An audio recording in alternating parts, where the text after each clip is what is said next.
Salut à tous, bonsoir, c'est le Nubio Show avec Emma et Anaïs. Salut, ça va bien ? ça va et toi ? Ouais. Une émission où je voulais vous parler des non et malvoyants, donc les déficients visuels. Ouais, sujet qu'on n'aborde pas forcément en général et qu'on n'avait pas abordé jusqu'ici, mais au final c'est tout aussi intéressant et on a rencontré des personnes très intéressantes grâce à ça. Et voilà quoi, c'est... Et voilà, et donc on se disait on réfléchissait et on se disait mais dans cette société où tout est maintenant, enfin tout le monde est révisé sur son iPhone, sur son portable, sur son ordinateur, c'est ça. Tout ce qui est affiche partout dans le métro, ça nous assaille complètement. On se dit mais ceux qui ne voient pas finalement sont un peu dans un autre monde, sont un peu déconnectés et du coup on voulait faire une petite émission sur eux. Surtout qu'en plus, il y a une certaine gêne à chaque fois qu'on en voit, par exemple, dans le métro, etc. Parce que, on ne sait pas, c'est un monde qui nous est complètement inconnu. Et finalement, ils se débrouillent, quoi. Et justement, on voulait aussi montrer ça. Ouais. C'est ça qu'on voulait montrer. Donc, au programme, on va vous faire un petit top 5 des applications pour déficients visuels. Une petite anecdote sur ce qui s'appelle les donneurs de voix et la lecture pour des aveugles. Et ensuite, on voulait vous parler d'artistes aveugles. Ouais. Après ça, on aura un reportage sur, une interview d'une association qui s'appelle Un regard pour toi, qui est super cool. Et ensuite, on va vous plonger dans une expérience sensorielle avec un reportage sur le restaurant dans le noir. Voilà. Mon petit programme petit prévu, tranquillou. Donc, les 5 top appli pour les déficients visuels. Dis-moi tout. On a l'appli toute simple qui est gratuite pour Android qui s'appelle TalkBack. Donc c'est le truc où en fait il te tient au courant vocalement de ce que tu es en train de faire. Donc il te dit écrire un message. Par exemple, donc, si tu veux écrire un message, par exemple, c'est les longues lettres. Enfin, comment ça se passe en fait ? Il te dit quelle option tu as sur ton portable. D'accord, ok. Et en gros, voilà, tu choisis. Je pense que tu peux choisir. Bon, je sais pas si comme une espèce Facebook, de Siri en mais... fait. Ouais, voilà, une espèce de Siri en fait. Voilà. Ok, d'accord. Ensuite, je vais vous faire par ordre croissant de prix de l'application parce que ça monte très très cher. Ça monte très cher, effectivement. Très haut, ouais. On a pour 4 € l'appli qui s'appelle Big Launcher où on a... en fait, c'est plus pour ceux qui voient mais qui voient pas très bien. Donc, par exemple... je sais pas, même ne serait-ce que les personnes âgées. Les personnes âgées, voilà. Tout simplement. Ou en gros, ton texto va faire la taille de ton écran, en fait. Donc c'est vraiment par rapport à la police surtout. Pour les gens qui voient pas du tout. Ouais. et les couleurs aussi, elles sont plus vives, choses comme ça. Ensuite, pour 5 €, on a Blind SMS Reader, où c'est une application qui transforme, c'est super cool, qui transforme tes textos en braille. Ouais, ça c'est vraiment sympa. Et donc, en fait, ils ont inventé un système avec les vibrations de l'écran où quand tu passes ton doigt, en gros, il traduit ce que tu as écrit ou ce que quelqu'un t'a envoyé plutôt en braille. Et en braille, donc quand tu passes ton doigt, il y a des vibrations plus ou moins longues, plus ou moins courtes pour que tu déchiffres le message. Parce que du coup, quand on y pense, l'iPhone... galère quoi, quand on voit pas. Non mais complètement galère. Galère. On n'y pense pas assez. Mais ensuite, on a celle à 10 €, c'est Darwin Reader, où en fait tu peux télécharger des livres où c'est des gens qui te racontent le livre. Ok. Donc c'est ce qui existe déjà en fait en CD. Ouais, voilà. Mais donc là c'est en application, donc plus facile.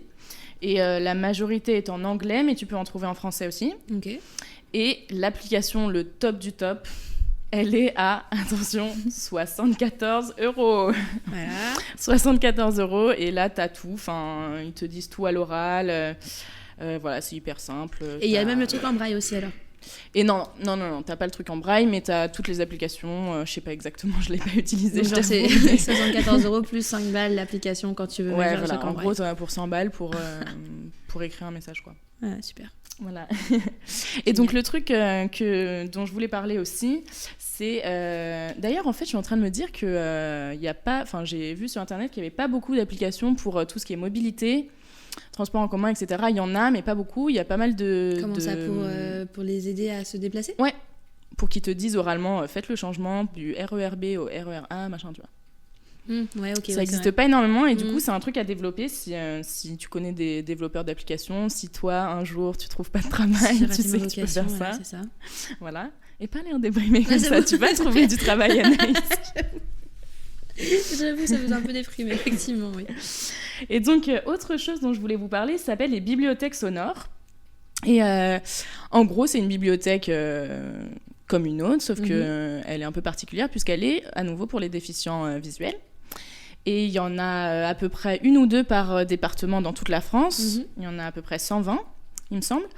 Et où tu peux donc télécharger des livres sur format MP3 et tu te les fais livrer à domicile.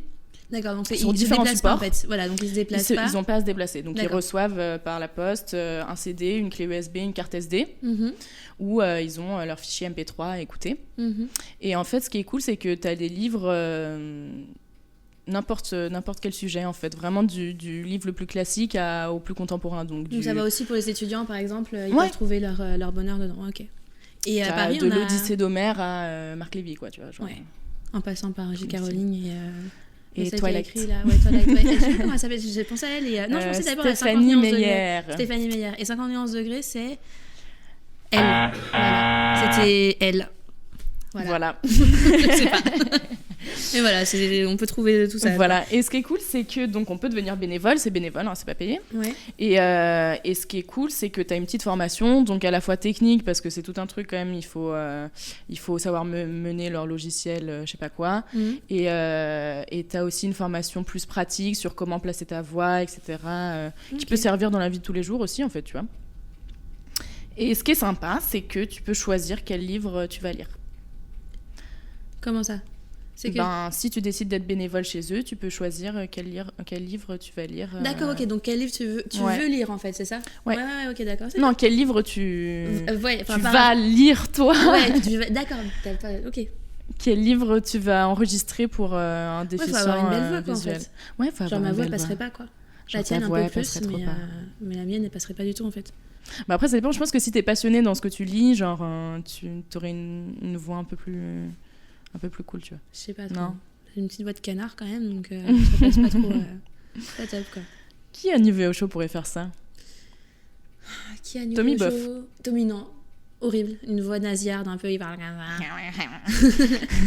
Non, Kevin, ouais. Kevin, je le verrais bien faire ça. Et Elisa aussi du Niveau Show qui pourrait faire ça. Ouais, c'est vrai qu'elle a une belle voix. Elle a une petite jolie voix toute mignonne, donc. Voilà.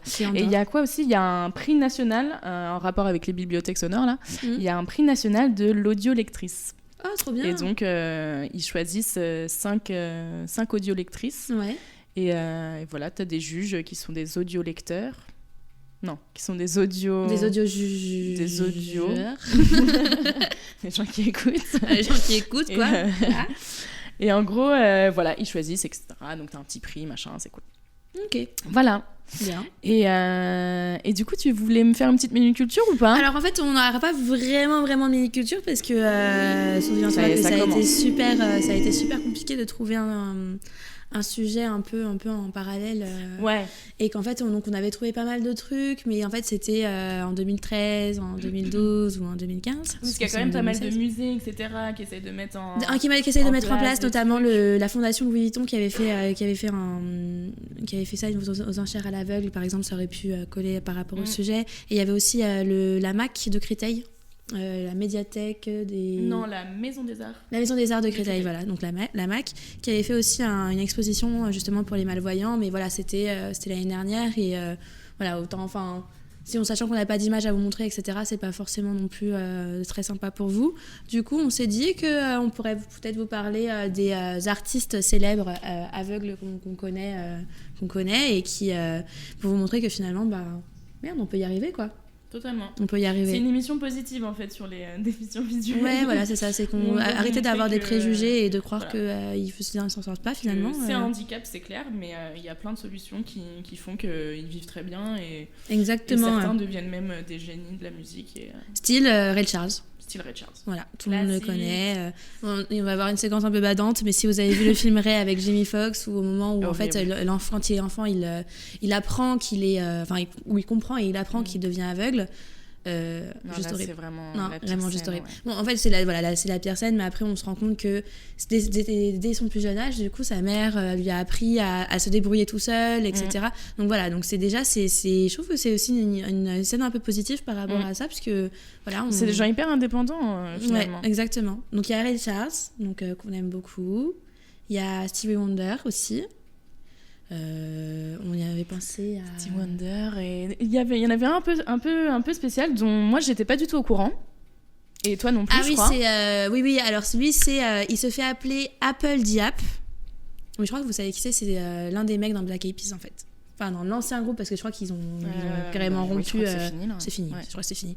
Et donc voilà, donc Apple Diap, qui justement lui aussi est aveugle, et on a l'impression qu'il mettait des lunettes parce que comme Maître Gims, c'était pour le style. Mais en fait, il a une maladie aux yeux, et apparemment, il peut devenir vraiment aveugle un jour dans la vie. Super sympa. Mais voilà, donc lui aussi. Et puis le dernier aussi, pour rester un peu dans les classiques français. Voilà, les bons français. Gilbert Montagnier, voilà, Gilbert Montagnier. Et puis je vais pas vous chanter la chanson que j'ai depuis tout à l'heure dans la tête, mais c'est juste horrible. Mais on va s'aimer, voilà, tout le monde la connaît. On peut même peut-être vous la mettre maintenant. Mais voilà, lui aussi était aveugle. Yes. Et du coup, pour rester dans le même thème, on va avoir un petit... Enfin, on a accueilli sur le plateau... Enfin, tu as accueilli, j'étais à côté, oui. Mais j'étais pas là. T'étais pas là. J'ai accueilli la présidente de l'association Un Regard pour Toi et 2 bénévoles qui étaient super cool. Donc, tout de suite, l'interview. Alors, bienvenue à Lilian, Agathe et Ayette sur notre plateau ce soir, qui vont nous parler donc de l'association que Ayette a montée, qui est Un Regard pour Toi. Alors, Ayette, est-ce que tu peux nous présenter ton association ?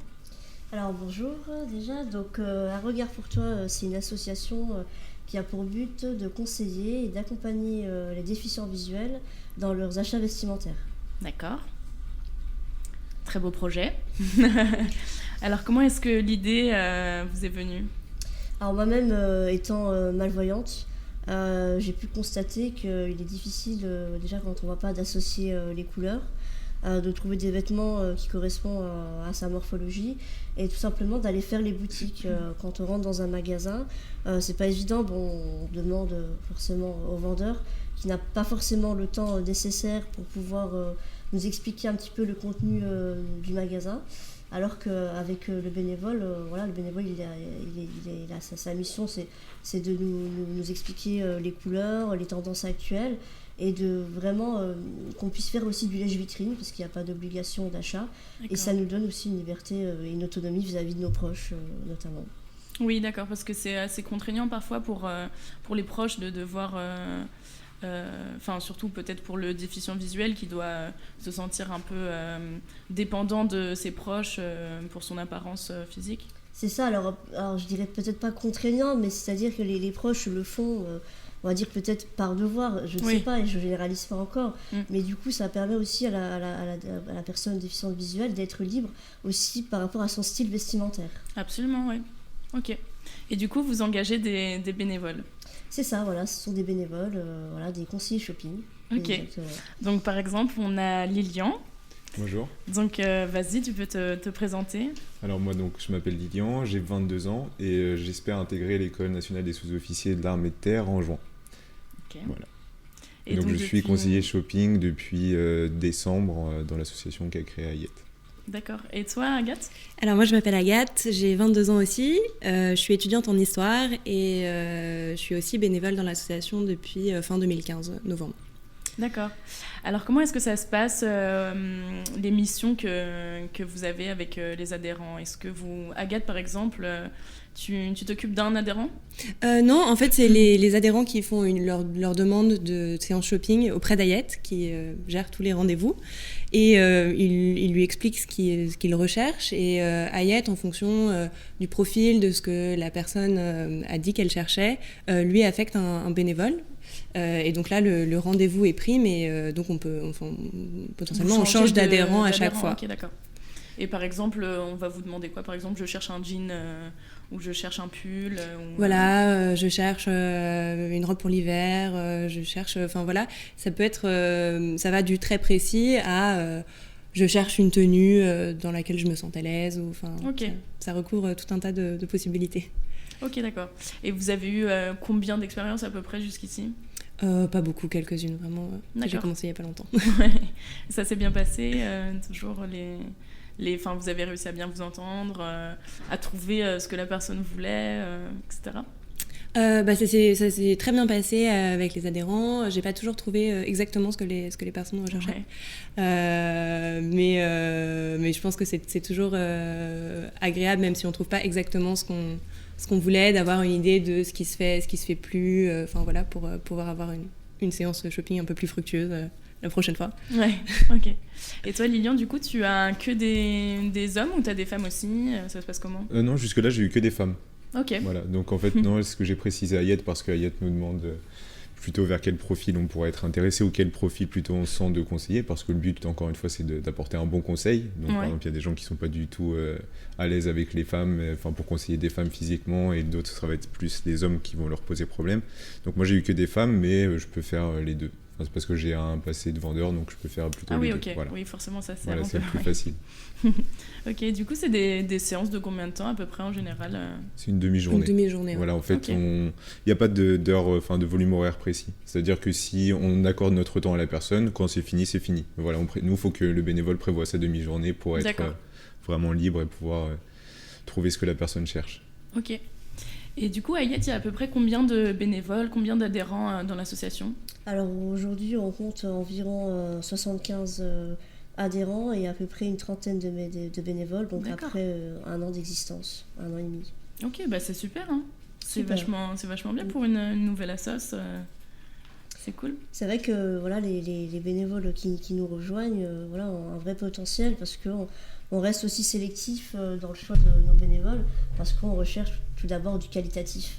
Voilà, auprès de nos adhérents, on veut un service de qualité, donc on est très sélectif dans le choix de nos bénévoles. Donc par exemple, vous sélectionnez les bénévoles sur quelle qualité ?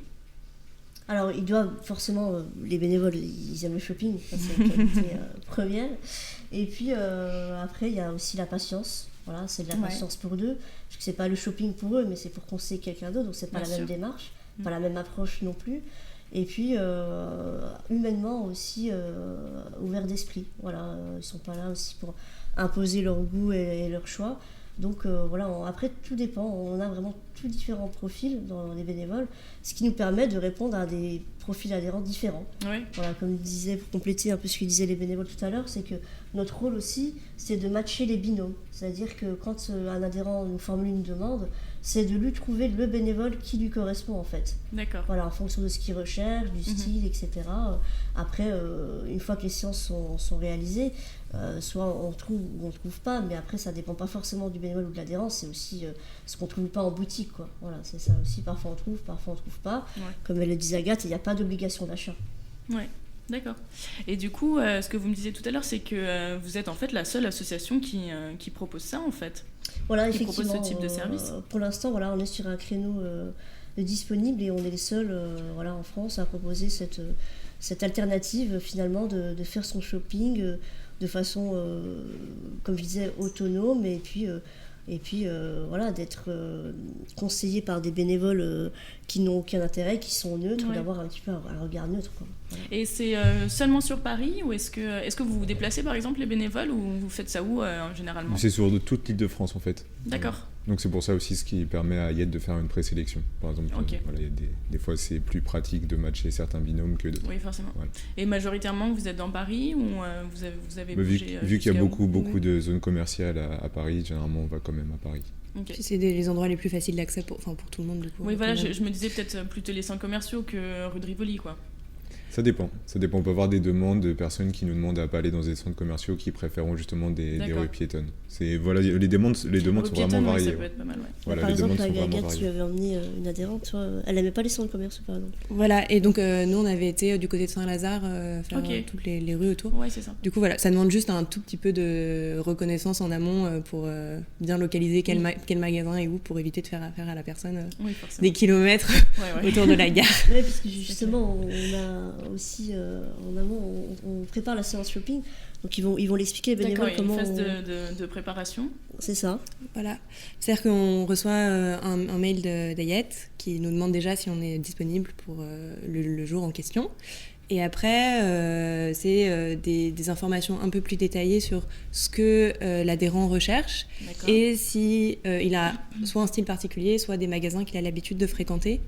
Et en fonction, il faut qu'on trouve un endroit où ces magasins soient établis. Vous trouvez ensemble. Voilà. Et où il y en ait d'autres éventuellement qui pourraient l'intéresser pour faire des propositions. Ok. Et donc, vous avez des projets quand même en perspective pour l'association ? Alors, oui, on a des projets.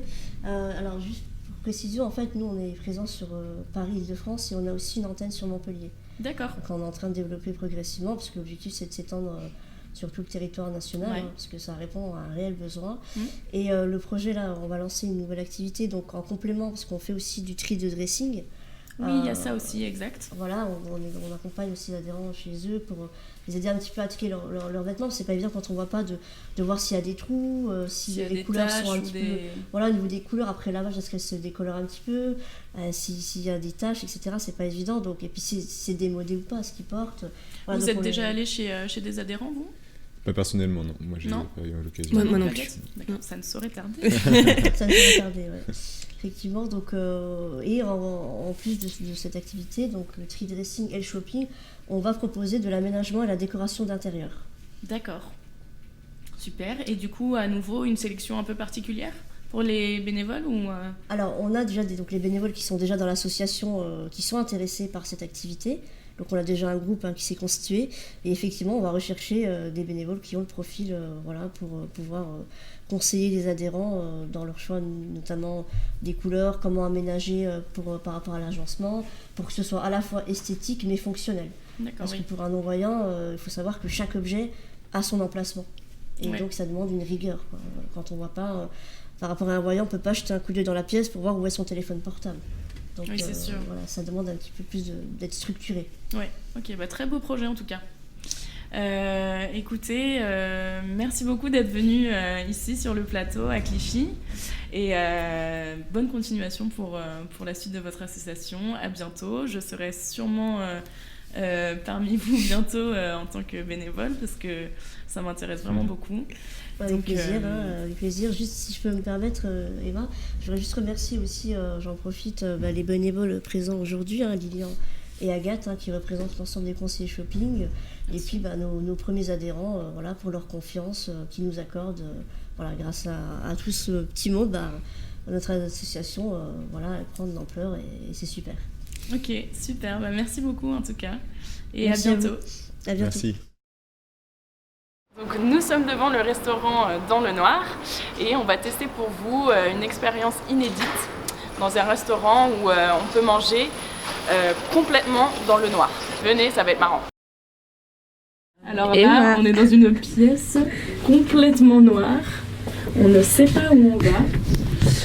Johnny, ta main est rassurante. Très bonne expérience. Merci. À tout de suite. Un peu angoissant, hein. Un peu quand même. C'est grave angoissant. Je me dis, est-ce qu'il va y avoir vraiment il n'y a pas de source de lumière. Il n'y a aucune source de lumière. Ce qui est ouf, c'est qu'on ne connaît absolument pas la taille de la pièce là. En fait, moi j'ai mangé toute la viande anaise là. Toi, t'as mangé quoi depuis tout à l'heure? Je sais pas trop en fait. Mais moi je crois qu'il n'y a pas de champignons, Emma. Je sais pas où t'avais les champignons. Si, il y a des champignons. Ah bon? Je vais vous dire en général ce qu'il y avait. Il y avait du veau.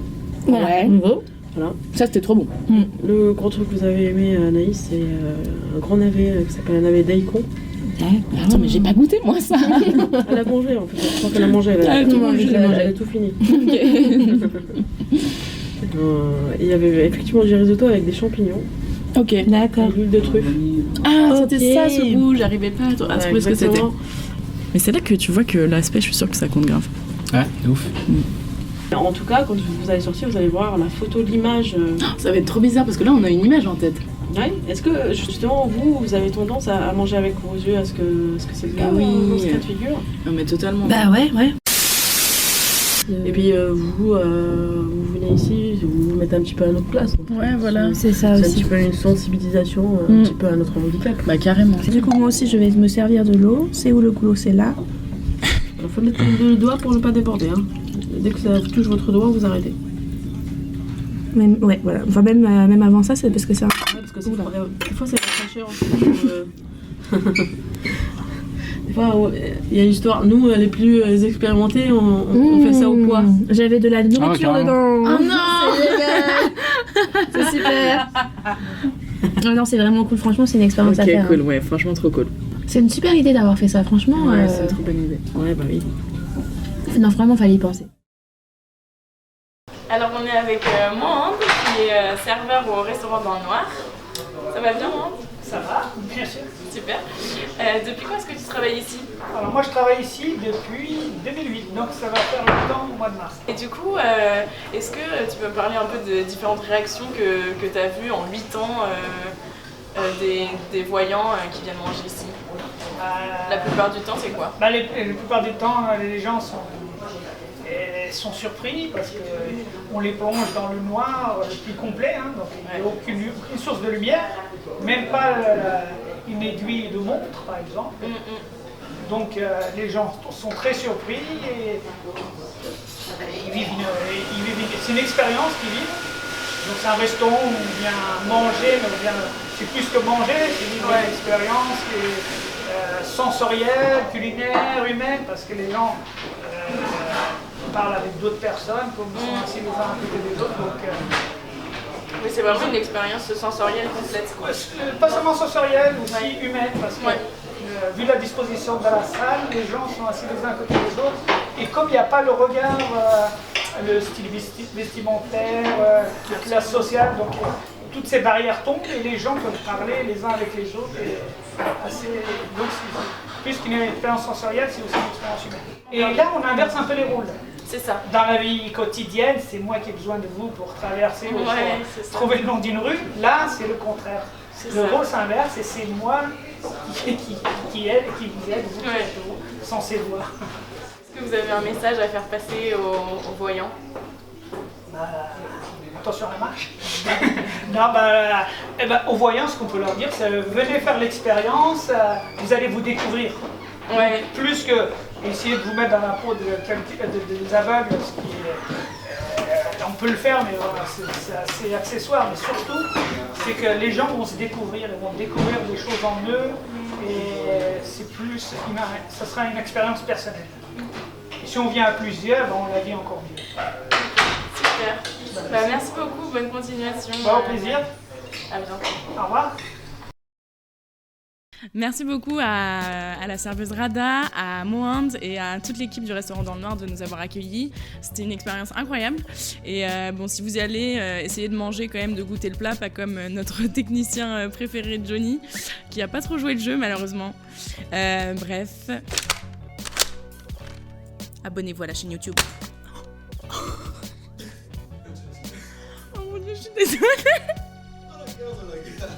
Et à la chaîne Facebook et à Twitter et à Instagram. À bientôt!